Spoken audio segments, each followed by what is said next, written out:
الله الرحمن الرحيم سبحان الذي أسرى بعبده ليلا من المسجد الحرام إلى المسجد الأقصى الذي باركنا حوله لنريه من آياتنا إنه هو السميع البصير.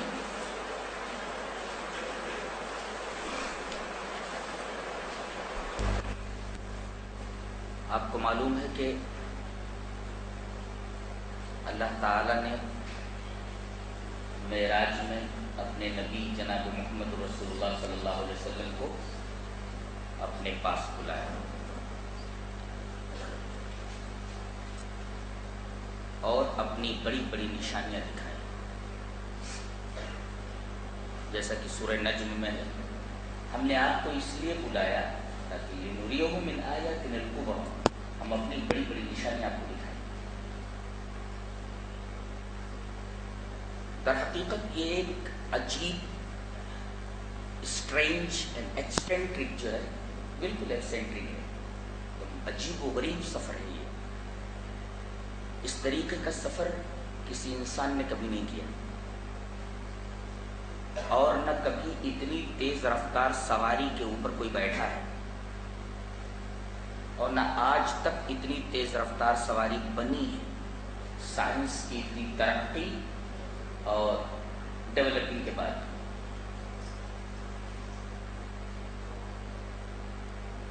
اس ایک سفر میں دو سفر ہیں، ایک زمین سے زمین کا سفر ہے اور ایک زمین سے آسمان کا سفر ہے۔ تو ایک سفر میں دو سفر ہیں۔ پہلا سفر ہے مسجد حرام سے لے کر مسجد اقصی تک، جیسا کہ اس آیت کریمہ میں ہے، سبحان الذی اسری بعبدہ لیلا من المسجد الحرام الی المسجد الاقصی، مسجد حرام سے مسجد اقصی تک یہ زمین سے زمین کا سفر ہے۔ اور پھر آپ نے وہاں نبیوں کی امامت فرمائی، اور وہاں سے جو سفر آسمان کا ہے وہ آسمان سے زمین کا سفر ہے اور اس کو معراج کہتے ہیں۔ زمین سے زمین کا جو سفر ہے اسے اسرا کہتے ہیں، اور زمین سے آسمان کا جو سفر ہے اس کو معراج کہتے ہیں۔ اس ایک سفر میں دو سفر ہیں، مجازاً اس پورے سفر کو معراج کہہ دیا جاتا ہے۔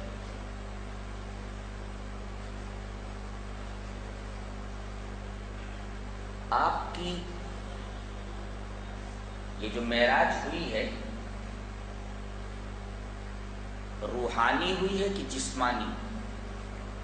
صحیح یہ ہے کہ معراج جسمانی ہوئی ہے، اس لیے کہ یہاں جتنے بھی الفاظ استعمال کیے گئے ہیں سب معراج جسمانی کے اوپر دلالت کرتے ہیں۔ مثلا سبحانہ، یہ سبحانہ کا لفظ تعجب کے لیے آتا ہے، کسی غیر معمولی واقعے کو بیان کرنے کے لیے آتا ہے۔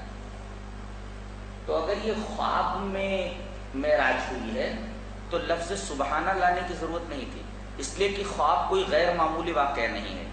اس سے یہ پتہ چلتا ہے کہ نبی کریم صلی اللہ علیہ وسلم کو معراج جسمانی ہوئی ہے، اسی وجہ سے لفظ تعجب سبحانہ لایا گیا۔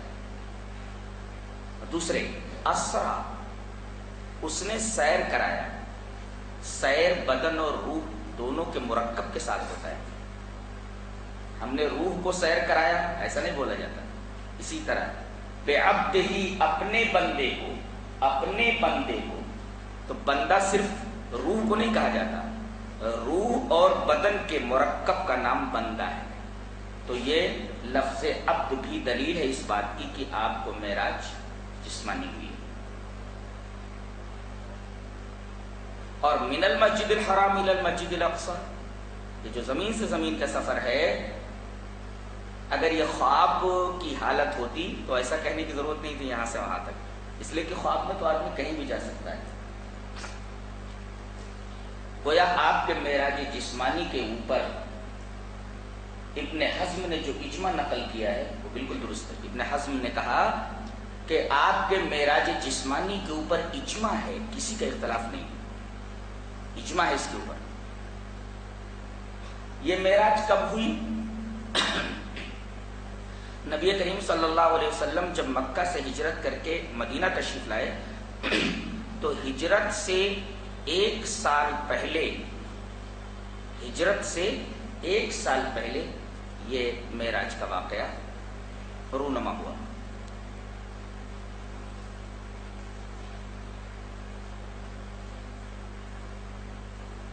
رات کے ایک حصے میں اتنا لمبا سفر طے کرا دیا گیا، جبکہ خالی مکہ سے بیت المقدس کا سفر 1000 میل ہے اور 1 مائل 1.6 اگر مانا جائے تو اس اعتبار سے تقریباً 1612 کلومیٹر ہو جائے.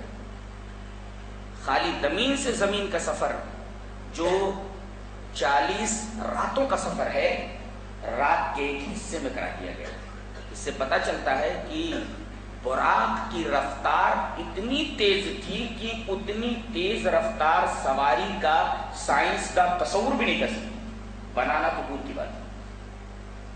اور ہمارے نبی کو اسی عجیب و غریب سواری کے اوپر معراج کرائی گئی.